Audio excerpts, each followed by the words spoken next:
Ok, bonjour à tous. Donc, je vous remercie d'être présents pour ce webinaire organisé par All for Test aujourd'hui. Donc, je suis Julien Vanquois Québec. Je suis donc un des managers de la société All for Test que nous allons vous présenter rapidement avant de laisser la parole à Badis, qui va être le principal intervenant. Badis, je te laisse te présenter. Ouais, bonjour à tous. Alors, c'est Badis Messaoudi. Je suis test manager à All for Test depuis quasiment une année. Donc, on a travaillé ensemble sur pas mal de projets d'automatisation et de mise en place des bonnes pratiques qualité auprès de différents clients leaders dans pas mal de secteurs d'activité. Voilà. Et l'objectif pour aujourd'hui, c'est de vous présenter la solution Robot Framework dans le contexte de notre client. Voilà.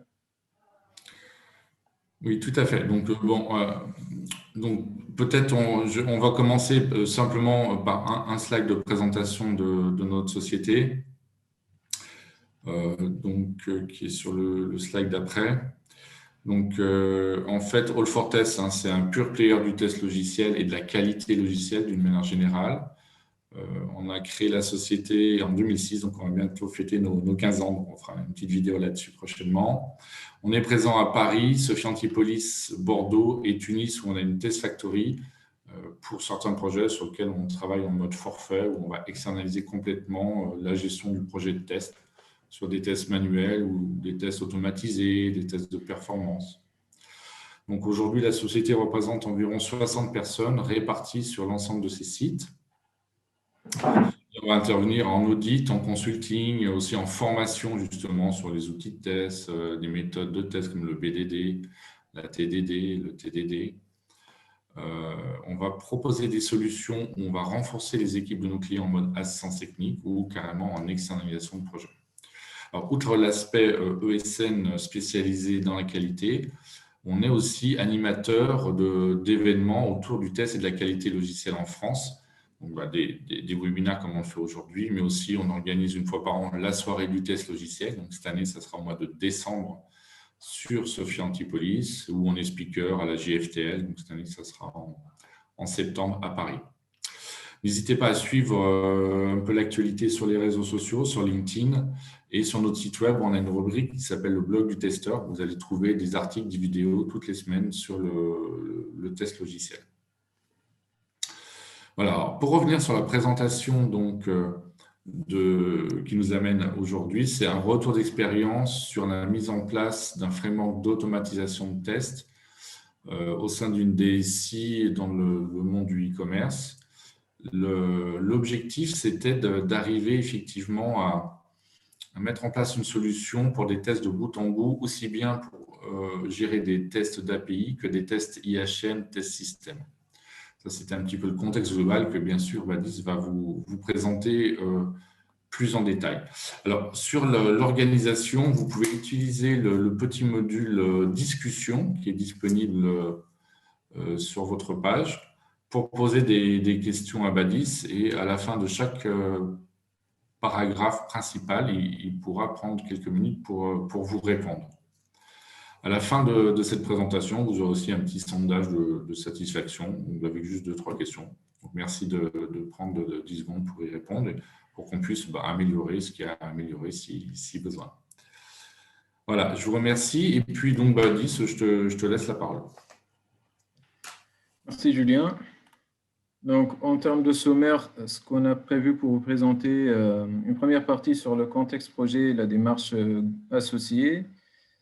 Une deuxième section pour Robot Framework, la démarche de mise en place de ce framework-là et le pourquoi également.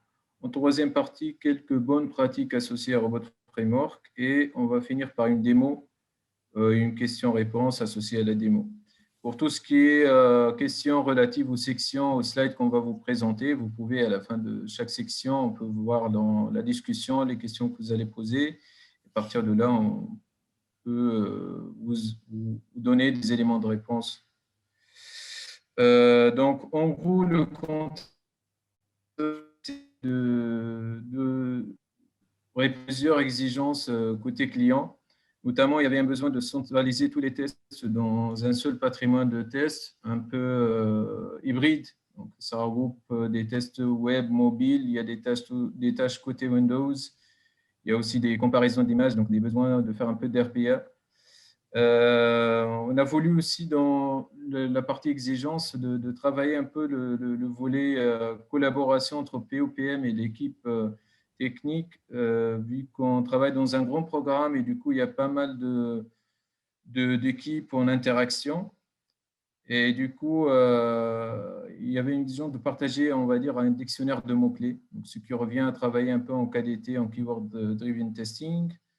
Les tests de bout en bout aussi en back-end, c'est-à-dire lorsque vous avez un test de bout en bout qui commence par une fuite Kafka ou bien par une requête côté base de données ou bien par une API. Donc, ça fait partie aussi du périmètre puisqu'il y a des équipes purement back-end qui ne portent pas d'interface et d'autres équipes qui sont les porteurs d'interface. Donc, c'est aussi une contrainte, une exigence à prendre en compte.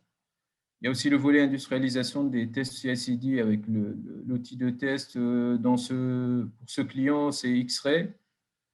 Il y a également le volet, donc, si on résume, le volet générique, donc de vouloir traverser plusieurs types de tests, donc IHM, mobile si besoin, des API, ou bien même faire des vérifications sur des fichiers Excel, etc. Il y a également la question du budget. Donc, généralement, lorsqu'on parle budget, on parle retour sur investissement. Et là, c'est généralement le retour sur l'investissement en termes de licence et en termes de temps de développement. Et ça fera partie aussi des choses qu'on va aborder dans la suite. Donc, en gros, pour mettre en place une stratégie de test, donc, il faut déjà savoir ce qu'on a, le comportement qu'on a en termes de maturité des tests. Et pour des projets généralement avec des architectures en microservices, on peut opter pour la pyramide. Il y a d'autres modèles en fait pour travailler les tests, mais les plus adaptés, on va dire, pour tout ce qui est architecture en microservices dans notre contexte, c'était d'essayer de chercher un peu la pyramide. Et les tests qu'on va vous présenter, c'est le focus de tests de bout en bout au niveau de l'équipe. Donc, c'est des tests système fonctionnels de bout en bout.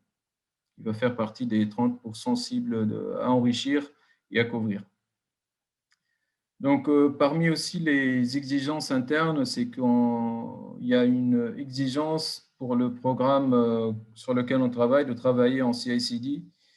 Et du coup, il y avait une matrice, on va dire, définie en interne pour les équipes qui souhaitent déployer directement en prod. Donc, il faut remplir pas mal d'exigences sur les différents niveaux de tests, une protection par pull request, les tests unitaires, des tests d'intégration, PACT, avec la qualité du code sur Sonar, etc., arrivant jusqu'à des tests composants qui sont faits avec on va dire, en BDD et des tests fonctionnels automatiques de bout en bout, qui fait l'objectif de cette presse, qui doivent être automatisés en fonction de la criticité, on va dire, des fonctionnalités, qui fait partie des exigences pour pouvoir livrer en autonomie jusqu'à les environnements prod.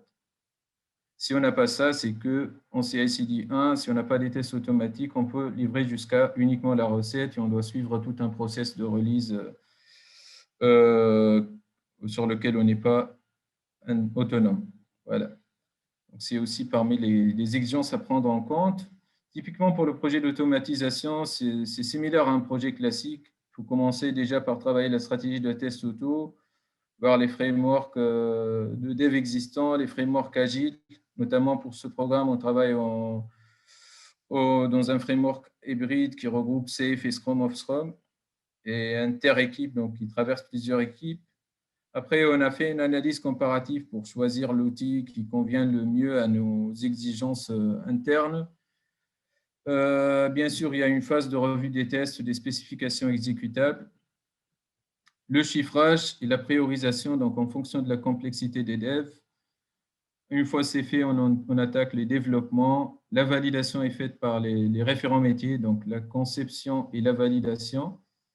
Bien sûr, quand on dit validation, c'est la validation des tests, mais également des résultats des tests, des assertions, des messages qui remontent qu'on veut avoir. Et pour finir, il y a un volet industrialisation et documentation qu'on a travaillé tout au long du projet. Donc, on a essayé de de mettre en place un doc référence pour tout ce qui est installation, les bonnes pratiques, etc.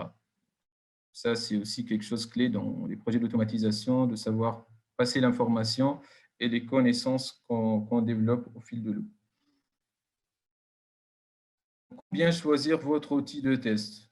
Généralement, pour choisir un outil de test ou pour une équipe, il y a pas mal de paramètres à prendre en considération. Hormis les paramètres budgétaires et techniques, donc tout ce qui est intégration avec l'environnement et le stack technique existant, le type de framework qu'on souhaite utiliser, si c'est du BDD, de la TDD, du Keyword Driven Testing, Data Driven Testing, il y a un petit slide qui explique ça.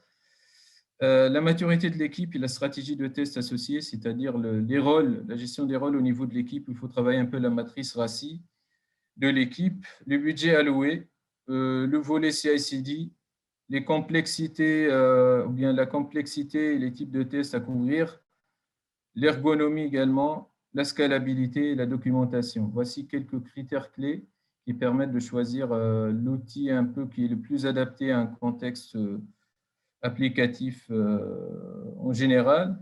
Et du coup, pour enrichir le patrimoine existant des tests pour cette équipe produit, on s'est basé sur des critères. Là, on parle spécifiquement des tests automatisés.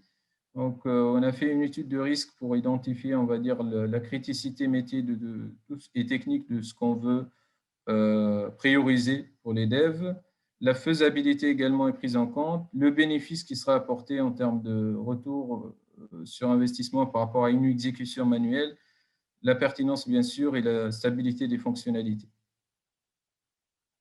Donc, en gros, ça revient à suivre ce petit workflow. Donc, une fois que la chose est faisable, s'il n'est pas faisable, c'est que soit la fonction n'est pas stable, ou bien que le comportement associé au test n'est pas prévisible. On va partir sur la fréquence d'utilisation.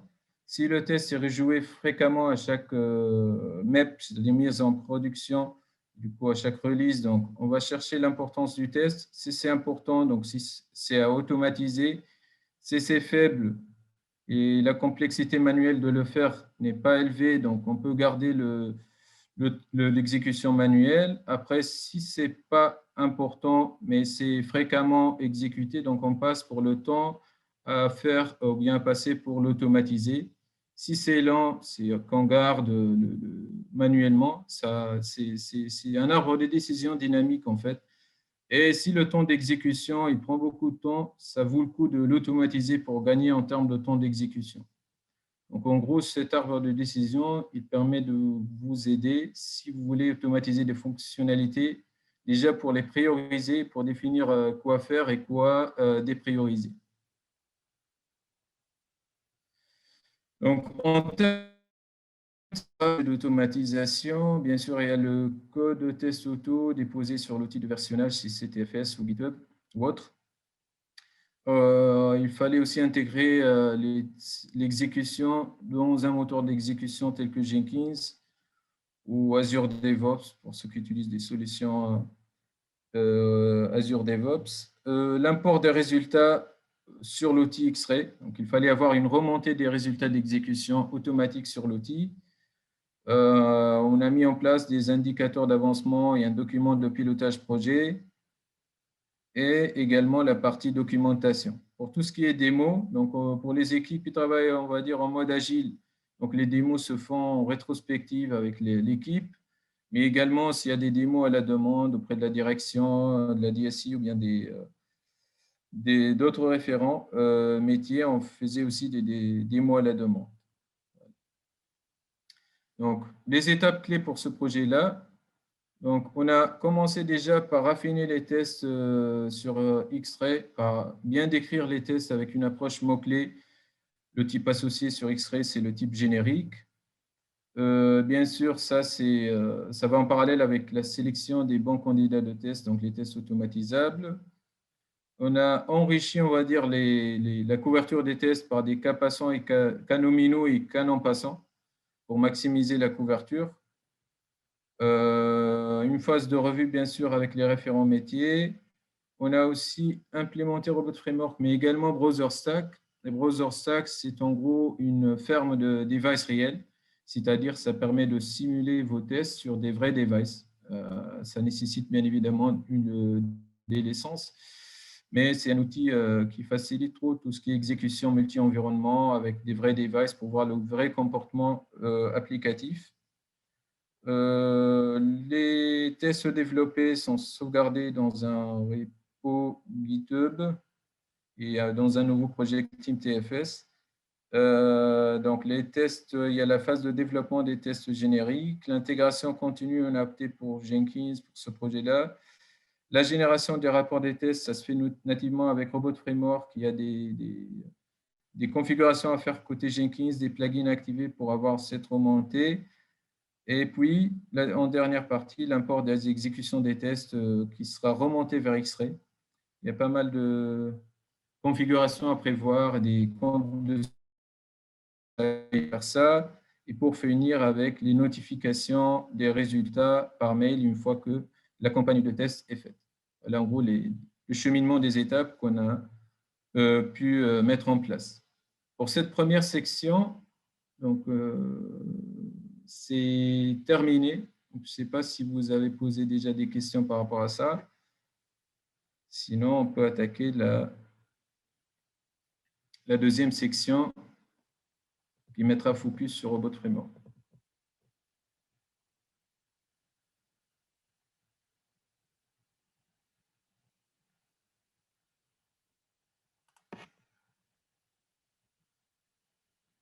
Très bien. J'imagine que c'est clair.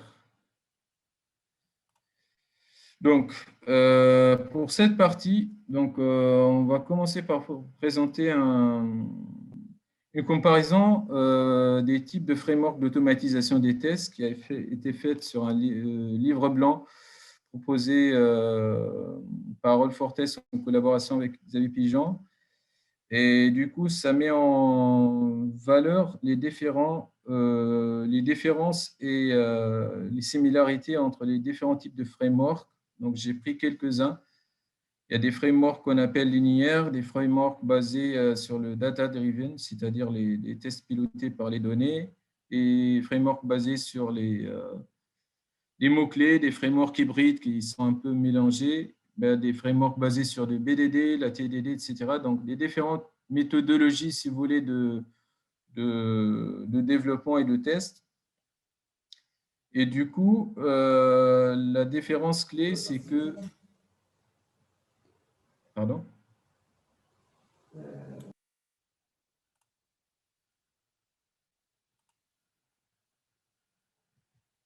Je vous entends mal. Vu le… N'hésitez pas à mettre vos questions dans la partie discussion. Ce sera plus simple à gérer. Merci. Des types de framework, il y a plusieurs critères pour les évaluer. L'approche, l'exigence en termes de compétences humaines, la complexité de mise en place, la comparaison du temps de développement du framework, les avantages, en gros, les avantages associés et les inconvénients. Je ne vais pas tarder sur cette partie parce que ça nécessite, pour bien l'aborder, ça nécessite un peu plus de temps, mais vous avez déjà le slide et ça permettra de faire un focus sur la solution Robot Framework qui répond aux enjeux. Par exemple, si on veut travailler en data-driven testing, donc il y a Robot Framework qui permet aussi d'intégrer cette couche-là de tests pilotés par les données, et en gros que vos jeux de données sont indépendants des tests. C'est-à-dire s'il y a des évolutions dans vos jeux de données, une simple évolution des jeux de données ne va pas impacter les tests, il sera automatiquement pris en compte. Il y a aussi le volet que vos tests ils seront décrits sous forme de mots-clés fonctionnels, métiers, qui parlent à tout le monde et qui sont utilisables par toutes les équipes qui ont accès à votre dictionnaire de mots-clés. Et en gros, le volet hybride, c'est que le framework qui permet de tester plusieurs types de tests, voire des tests d'API, des tests IHM, des tests RPA également. Donc, il y a pas mal de types qui sont couverts et c'est grâce à la diversité de ces librairies. Notamment sur d'autres frameworks, il y a pas mal de solutions aussi. Ça dépend de contexte que vous avez. Notre texte, on avait des tests qui seront faits via API, 75% via IHM et 5% des tests Windows plus une couche RPA. En termes d'acteurs de projet, donc on a les budgets directs, opérationnels. Il y a Test Manager. Pour ce projet, c'était moi. Le leader automaticien, il y avait aussi sur d'autres équipes des ingénieurs automaticiens. Il y a Mohamed aussi qui a travaillé avec moi sur le projet de côté All for Test. Il faut avoir des référents, donc soit les PO, PM et le Scrum Master. Équipe de support, donc on a un responsable technique par direction, on a des RQ aussi par direction, et du coup, on collabore ensemble s'il y a des besoins à raffiner ou bien des choses qui touchent à l'architecture, au déploiement, etc. Une équipe de direction aussi. Donc, généralement, c'est les product managers sur le pôle concerné de l'équipe, le test manager et le directeur projet. Et en termes de scénario, on a opté pour des cas nominaux, une couverture par des cas nominaux, des cas alternatifs et des cas non passants. Donc, pour des fonctionnalités données, il n'y avait pas besoin sur ces tests de bout en bout de gérer les cas d'exception.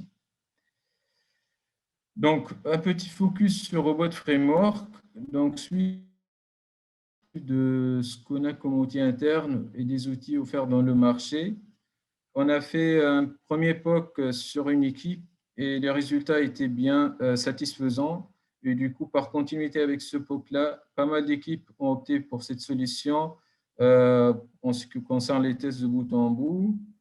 Donc, c'est un framework qui est open source, donc ça ne nécessite pas d'avoir des licences particulières. C'est un point fort aussi, qui est à base de Python, qui couvre les tests d'acceptation. Il ne couvre pas, on va dire, le travail en BDD, mais il y a des templates qu'on peut adapter pour travailler si on veut en Gherkin. C'est aussi une des flexibilités qu'il y a pas mal de choix qu'on peut faire de configuration pour travailler sur d'autres modes plus que ce que je vous ai déjà présenté.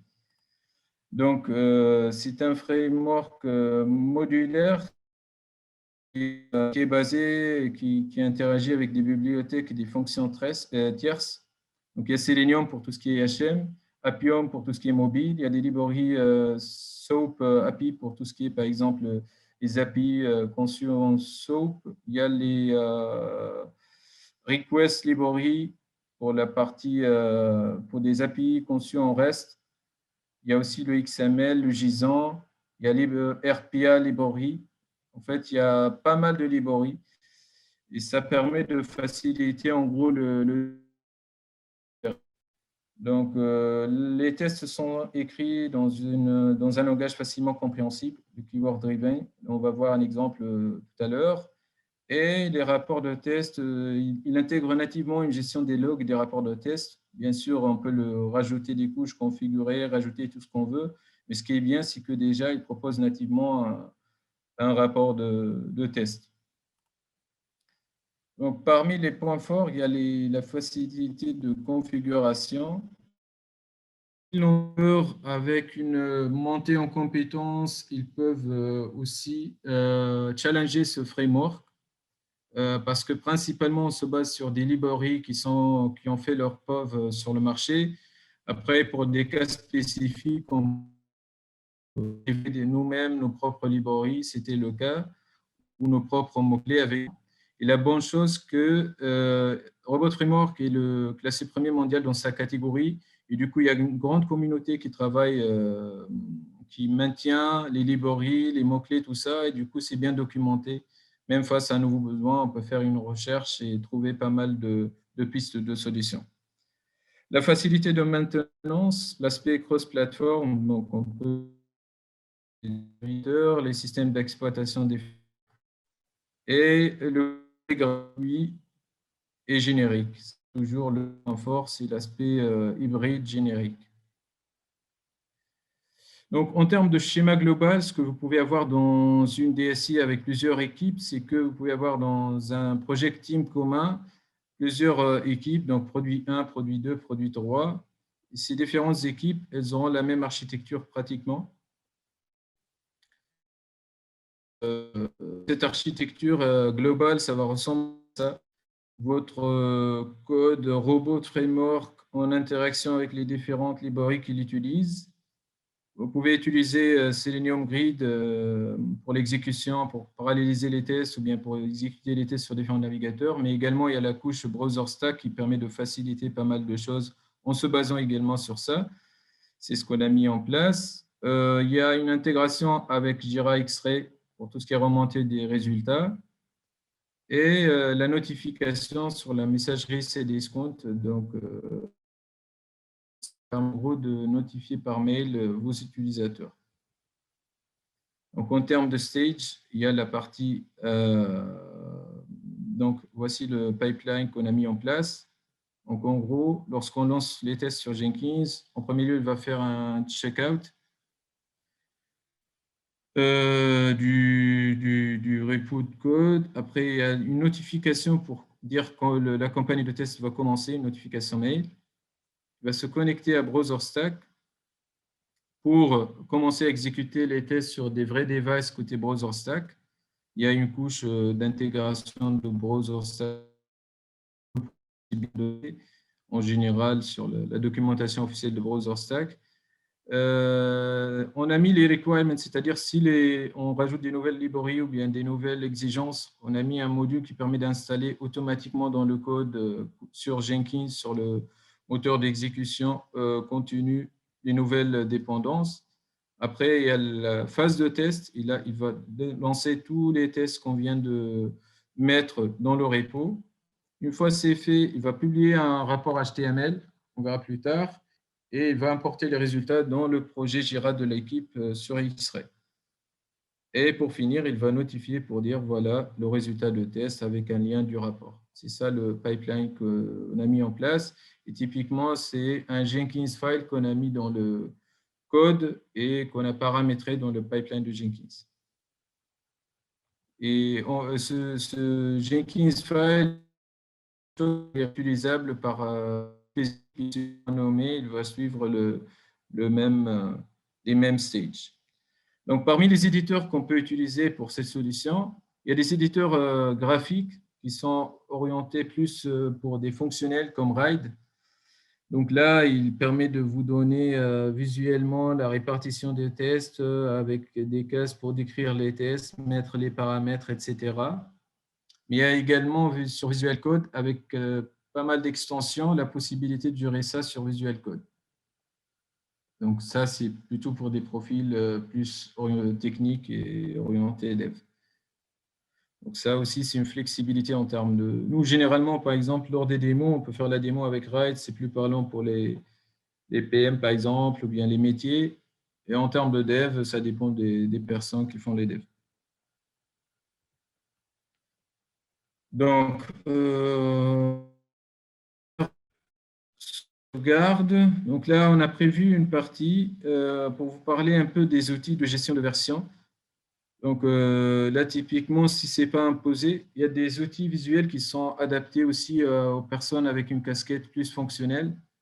Donc, comme par exemple GitHub Desktop, ça permet de gérer plusieurs projets d'une façon graphique. Ça permet de faire des dépôts de code, de créer des branches, de merger, de faire des commits, etc. Donc, c'est pratique. Des extensions intégrées dans les… on peut passer directement par les commandes, donc il faut connaître les commandes de base. Et en gros, les sujets à maîtriser dans ce sens, c'est comment créer un projet, comment créer, mettre à jour ou supprimer une branche temporaire, comment faire un merge sur un master et la création des pull requests, puisque tout est verrouillé par des demandes de pull requests. Voilà.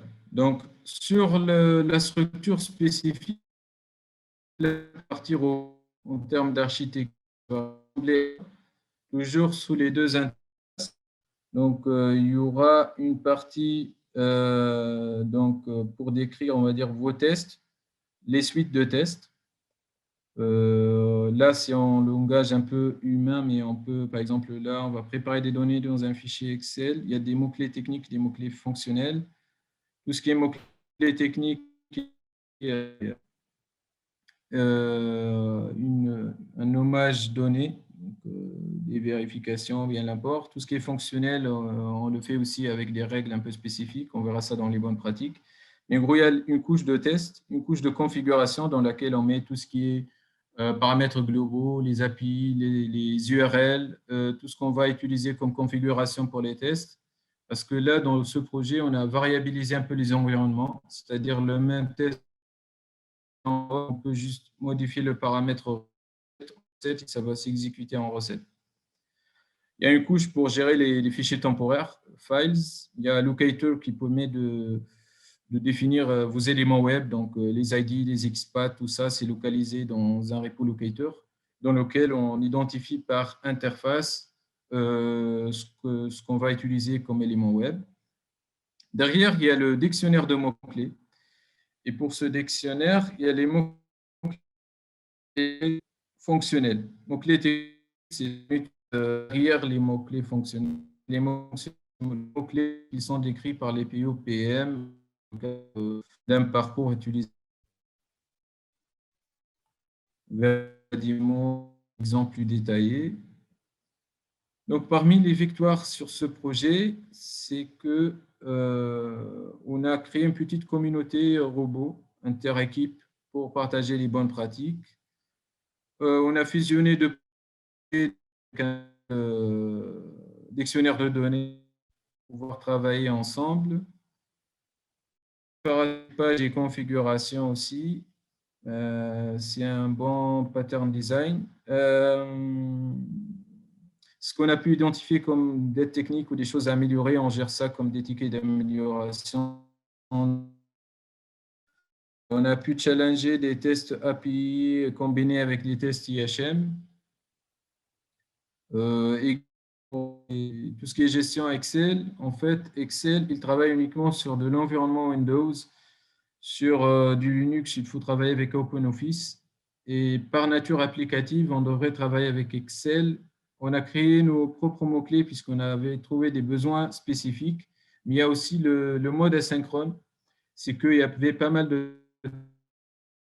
Et ça prenait du temps à être, par exemple, si ça passe par des files d'attente. Et du coup, c'est aussi parmi les avantages, c'est qu'il y a des mots-clés sur Robot Framework qui permettent d'attendre jusqu'à qu'un keyword, qu'un mot-clé passe en succès.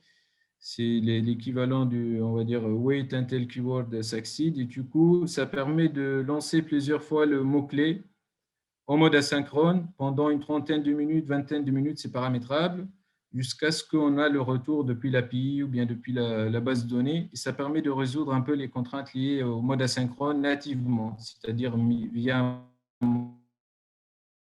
la librairie standard. Également, on a créé des comptes services. Donc, les comptes services, on les utilise déjà pour lancer et exécuter les tests auto.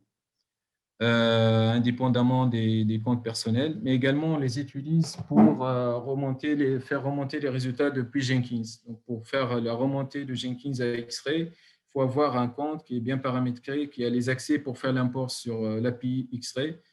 Et du coup, on a pu créer ce compte et le bien configurer pour activer la liaison. Automatiser un peu plus de 14 scénarios complexes. Quand je dis complexe, c'est qu'ils mettent un peu, il y a des contraintes techniques dessus, mais également ils mettent beaucoup de temps avec des modes asynchrones, etc. Et le pipeline qui est paramétrable également, qui est réutilisable par d'autres équipes.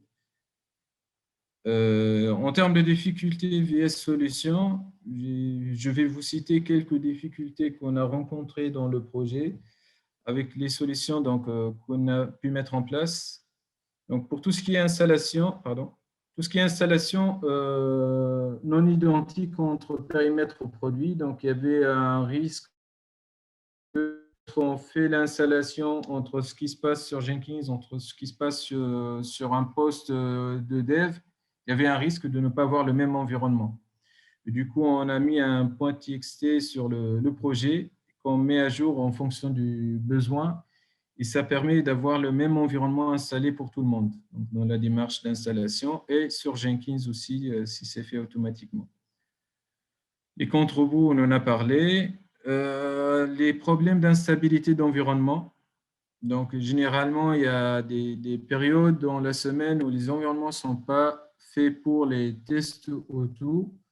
Et du coup, attaquer une analyse parce que ça n'apparaissait pas, c'était pas, on va dire, assez critique avant, mais pour minimiser les temps d'indisponibilité d'une journée passée à une demi-journée, on a fait des ateliers avec le run manager et les équipes transverses parce qu'il y a pas mal de dépendances pour minimiser ces temps d'indisponibilité. Et en même temps, on a planifié l'exécution périodique des tests sous forme de cran, c'est-à-dire on évite dans ce qu'on programme sur Jenkins, on évite les mardis, mercredis. Et du coup, on planifie des nighty jobs pour exécuter les tests, que ce soit sur la recette et puis sur la pré-prod. Donc, il y avait aussi une question sur les données, vu que les tests aussi, elles sont tirées par les données. Donc, on a créé des paquets spécifiques de données à la demande, c'est-à-dire on définit notre besoin en termes de jeux de données. Il y avait une équipe tierce qui crée, via son API de création de jeux de données, qui nous a créé des packages qu'on utilise directement. Par exemple, je veux à chaque nouvelle exécution des tests me connecter avec un nouveau utilisateur ou bien un nouveau vendeur. Et du coup, eux, ils nous fournissent un API qui nous permet de réserver des vendeurs différents à chaque exécution. Et ça permet d'un côté d'avoir toujours des données fraîches et de l'autre côté de pouvoir paralléliser des tests. Car si vous utilisez toujours le même utilisateur, vous ne pouvez pas paralléliser des tests avec le même utilisateur. C'était aussi une des choses qu'on a pu faire. Donc, il y avait des difficultés sur la gestion des fichiers Excel, le test de tout ce qui est SOAP library, et aussi pour des options navigateurs, pour créer nos propres méthodes internes pour utiliser, en utilisant le module Python, pour personnaliser nos besoins sur des API REST, sur la lecture, écriture des fichiers Excel, etc. Après, parmi nos exigences aussi, il y avait sur BrowserStack, si tu lances un test sur BrowserStack, c'est comme si tu le lances, par exemple, si c'est mobile ou web, c'est comme si tu le lances sur ton PC, sur ta propre machine, parce que ça va tomber sur des vrais devices. On n'a pas accès direct à ces devices-là. Et du coup, pour récupérer, par exemple, un fichier qui a été téléchargé dans ces devices réels, il fallait trouver une méthode. Typiquement, toi, un utilisateur, s'il va télécharger un fichier qui va se retrouver dans son téléphone, ce qu'il doit faire, c'est s'il veut le transférer à une autre personne, il doit passer par un fichier partagé, il doit l'envoyer par mail, etc. Du coup, nous, on a utilisé une méthode télécharger les fichiers en binaire sans avoir recours à un fichier de partage, un repo de partage.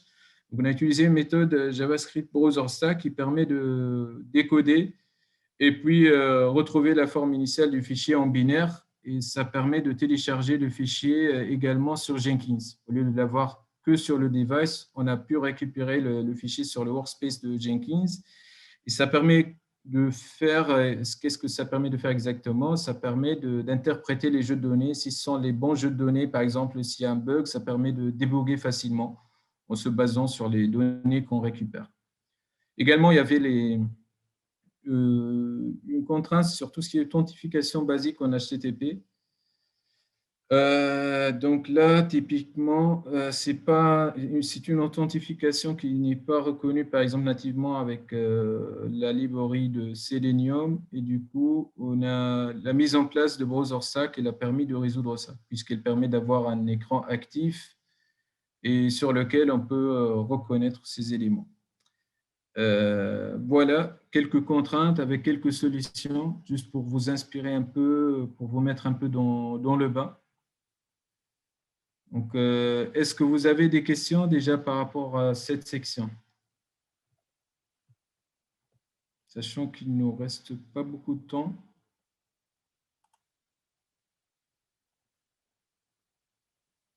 Alors, quelle est la différence entre BrowserStack et Selenium Grid? En fait, BrowserStack, c'est une solution payante que, bien sûr, vous devez avoir une licence pour activer BrowserStack, que ce soit sur votre machine et l'utiliser directement. Ça propose par défaut pas mal de machines et des devices réels, c'est-à-dire des vrais téléphones, des vrais PC, etc., que vous pouvez utiliser lors de vos campagnes de test.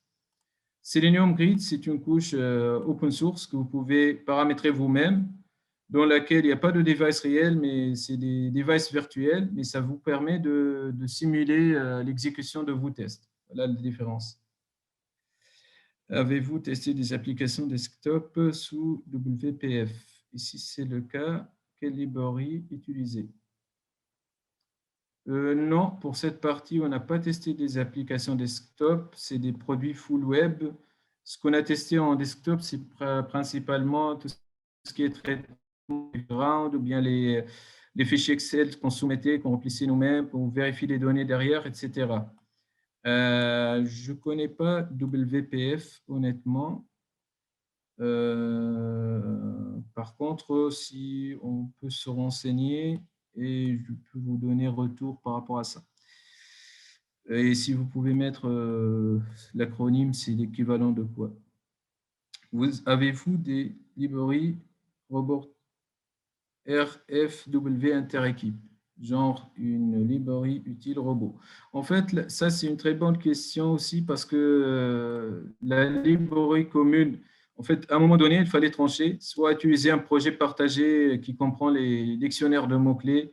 Et ce projet externe, on va l'utiliser, taper directement dans le dictionnaire et l'utiliser, ou le transformer également en librairie. Mais la question qui se pose, c'est la complexité de gérer ces librairies interéquipes. C'est-à-dire si, par exemple, il y a des nouveaux mots-clés, il fallait avoir des ressources dédiées pour analyser, on va dire, les conflits interéquipes, etc. Donc, la gestion par librairie, c'est faisable, mais c'est plus complexe. Ça nécessite d'avoir plus de ressources allouées à ça. Par contre, ce que vous pouvez faire, c'est d'avoir un projet externe que vous pouvez enrichir avec des merges, des vérifications qui seront faites par chaque équipe à part lorsqu'elle développe des nouveaux mots-clés, techniques ou fonctionnels. J'espère que je vous ai répondu. Quel est l'avantage de faire des tests REST sur Robot Framework au lieu de les faire sur Postman? Alors, pour l'avantage associé, justement, si vous êtes sur un périmètre purement basé sur des API, donc vous n'avez qu'à interroger des API, faire des assertions sur le body en retour, etc. Donc là, Postman, il pourrait suffire. Par contre, Postman, il propose aussi une version payante pour partager des collections, tout ça. Il faut trouver des contournements pour le faire si vous n'êtes pas en version payante. Sinon, si vous êtes sur des tests qui, par nature, traversent des API, mais également des applications web et autres, donc là, vous ne pouvez pas le faire avec Postman et vous devez utiliser un framework hybride qui permet d'intégrer des tests API, mais également d'autres types de tests. Voilà la différence. Comment on a choisi les cas de tests à automatiser sur Robot Framework? Les cas de tests à automatiser sur Robot Framework, donc il y avait le workflow que je vais présenter au début. Donc principalement, on a dessiné des parcours utilisateurs, c'est-à-dire un utilisateur lambda, qu'est-ce qu'il va faire comme opération sur l'interface ou sur les API. Une fois que ce parcours il est bien dessiné, on essaie de le décliner en cas de test et on priorise les cas de test ou bien les criticité métier. En tant que test manager, c'est quoi votre rôle ou vos tâches dans ce type de projet? Alors, pour le test manager, en général, c'est déjà pour le choix de le type de framework. Pour la mise en place de l'architecture, ça dépend aussi de votre casquette. Est-ce que vous avez une casquette technique ou pas? Mais en général, un bon test manager, il doit avoir quand même des bonnes compétences, on va dire, techniques. Et du coup, ça intervient de bout en bout. Par exemple, sur ce projet, j'ai intervenu depuis la mise en place du POC jusqu'à l'industrialisation et le pilotage du projet, c'est-à-dire la sélection des tests, le raffinement du patrimoine, la formation finale des utilisateurs, la documentation, etc.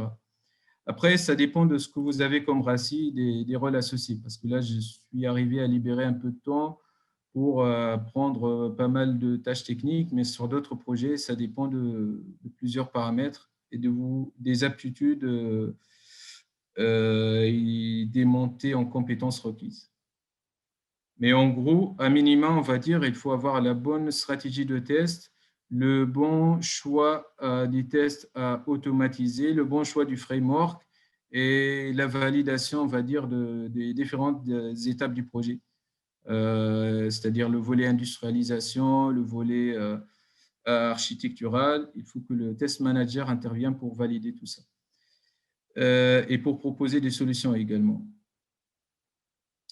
WPF, Windows Presentation Foundation.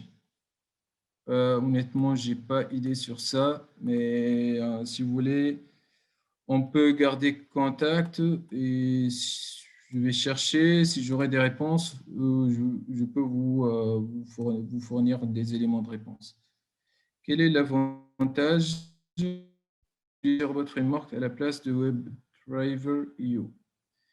Alors, en fait, Robot Framework, il se base nativement sur une librairie Selenium. Donc, il y a une partie commune entre les deux, le volet WebDriver, mais en gros, Robot Framework, il est basé sur des librairies. Donc, il gère plus que la partie interface, il gère d'autres types de communication, si vous voulez, avec des API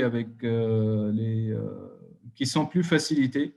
Mais sinon, Selenium, c'est une sous-couche, c'est une librairie de Robot Framework. Robot Framework, il englobe plus que Selenium et c'est ce qui crée un peu sa diversité. Après, il y a aussi les mots-clés qu'il propose pour WebDriver, par exemple, pour gérer le mode asynchrone, c'est un peu difficile à gérer nativement. Par contre, la librairie de Robot Framework, elle propose de gérer ça. Donc, il y a pas mal de mots-clés qu'on peut utiliser qui facilitent le développement. Également, WebDriver, généralement, les profils qu'il utilise sont généralement soit avec du Java ou autre, ça dépend du contexte, mais c'est des profils en général qui sont des développeurs ou bien des automaticiens. Pour Robot Framework, il y a bien sûr le volet, les profils dev qui peuvent l'utiliser, mais également des profils fonctionnels avec une formation et montée en compétences. Ils peuvent avoir un degré d'autonomie qui est pas mal sur l'outil. Du coup, ça permet aussi de démocratiser, si vous voulez, l'automatisation des tests. Voilà. J'espère que je vous ai répondu par rapport à l'ensemble des questions. Et après cette partie, puisqu'on va parler en parcourant les questions, on mettra le focus sur quelques mots.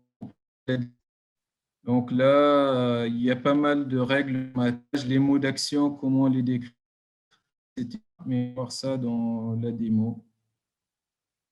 Avant la démo, pardon, il y a une partie retour sur investissement, c'est-à-dire pour un manager, pour convaincre un manager pour investir dans une solution automatisée, vous pouvez estimer un peu le retour sur investissement du projet. Par exemple, là, on l'a estimé par rapport au temps mis dans les devs et ce qu'on a investi pour développer ces 14 scénarios par rapport à 60 jours qui étaient, on va dire, consommés durant l'année pour faire les tests manuellement à chaque semaine ou bien à chaque release.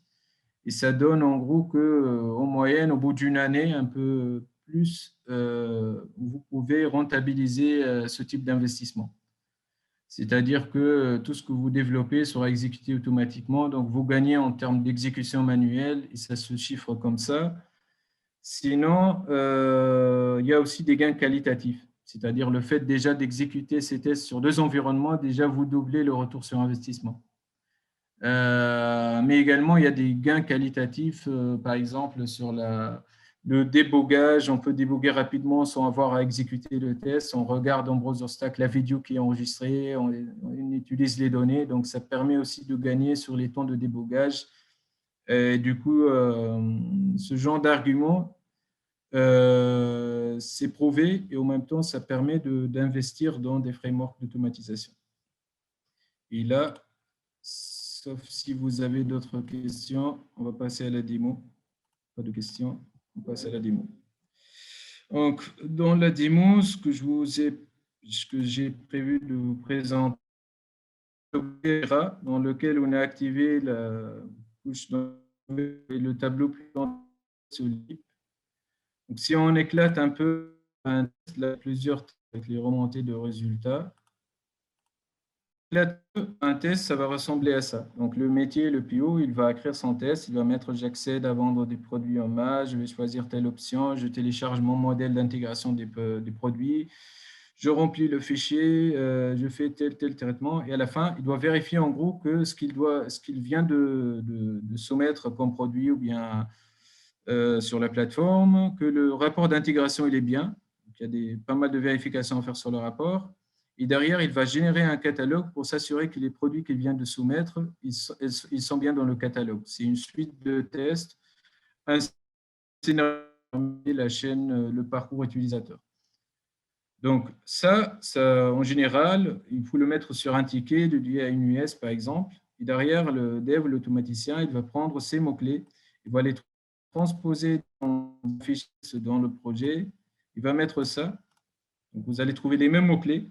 Et derrière, pour des mots-clés qui sont déjà existants, vous pouvez les réutiliser. Si c'est des nouveaux mots-clés fonctionnels, il faut les coder. Du coup, comment on les code? C'est en se basant sur le dictionnaire mots-clés, on doit les rajouter. Par exemple, si j'accède à vendre des produits en masse, vous allez trouver que derrière, il y a un petit code. Donc, il y a des éléments pour cliquer sur l'élément. Après, on fait une assertion pour je devrais être. Là, c'est des assertions qu'on fait toujours pour s'assurer qu'on est sur la bonne interface. Donc là, c'est généralement le dictionnaire de mots-clés qui gère toute cette partie technique des mots-clés techniques. Mais de point de vue test, vous allez appeler directement le mot-clé métier. Une fois que toute cette partie elle est bien là, on va la pousser par exemple sur Kit. Bien sûr, on peut tester en local, etc. Mais on peut, du coup, Jenkins, il va pouvoir interpréter ça. Et lorsqu'on lance une exécution, c'est déconnecté. Voilà, donc là, c'est les builds. Donc, en lançant le test, donc bien sûr, on a joué sur les paramètres dans les builds. Donc, on peut lancer avec des paramètres pour dire ça s'exécute sur la partie pré-prod, on met tes tags, tout ça, c'est paramétrable. Je veux lancer sur recette ou pré-prod si c'est lancé manuellement, comme on peut le planifier automatiquement. Donc là, c'est des configurations à faire en fonction du besoin de l'équipe. Mais derrière, ce qui est à noter, c'est que dans la partie, ce que je vous ai présenté dans le pipeline, il y a le checkout, la notification pour commencer, la connexion à Browser Stack, l'étape de test qui prend le plus de temps et après la publication des résultats. Et donc, ça revient en temps réel, on peut suivre les tests qui s'exécutent. Et du coup, en temps réel, on peut regarder dans l'interface, par exemple là. Ce qui est bien sur Browser Stack également, c'est que tout est sauvegardé dans des vidéos. Donc là, par exemple, c'est la session que je lance avec mes propres coordonnées. Donc là, ce qui est bien, c'est qu'il va lancer lambda, il va lancer les tests. Il y a pas mal de modes asynchrone, donc c'est un test de 20 minutes. Là, il va rattacher, donc il va traduire tous ces mots-clés côté interface, puis il va passer sur les fichiers Excel.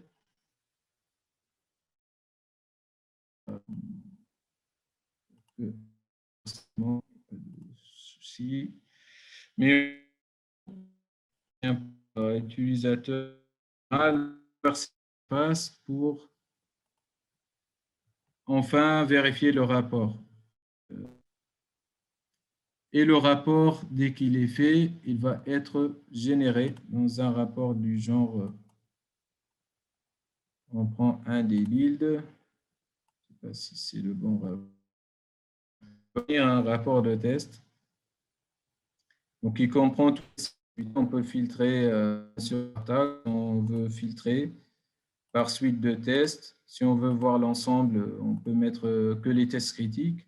Et là, par exemple, il me dit que le test il passe convenablement. Si je veux regarder les détails, donc ça, ce qui est bien, c'est pour le débogage, on a toutes les étapes en fait. Si ça bloque dans une étape, on va avoir les captures écran du bug directement dans le log et de faciliter s'il y a des bugs et dans tous les détails, savoir à installer, on va dire, le code ou bien Visual Code. Donc, tout ça, il existe déjà dans le rapport de log. Bien sûr, il faut savoir bien le configurer, mais c'est ce qu'on fait. Donc, en général, on vérifie si, par exemple, ça bloque côté OpenExcel, on vérifie que c'est lié à Excel, on peut vérifier le jeu de données pour trancher par rapport à la haute cause du problème. Voilà. Donc, je me contente de ça pour cette démo. Et vu que le temps, on arrive à la fin, donc j'arrête de partager et n'hésitez pas si vous avez des questions par rapport à ça. C'était un peu accéléré la démo vu qu'on a mis un peu de temps pour les questions-réponses. Il reste un ou deux slides. Oui, bien sûr. Pardon. Ouais, en fait, voilà, je partage les slides et donne la main pour partager. Voilà.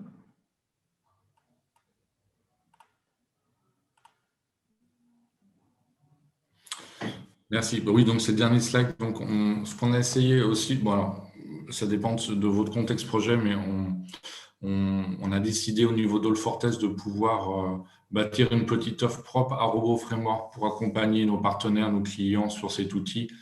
Donc, on est capable de proposer une formation sur l'outil Framework avec des ateliers. Donc, ce sera une formation qui sera disponible en streaming ou directement sur un outil qu'on est en train de développer de formation online.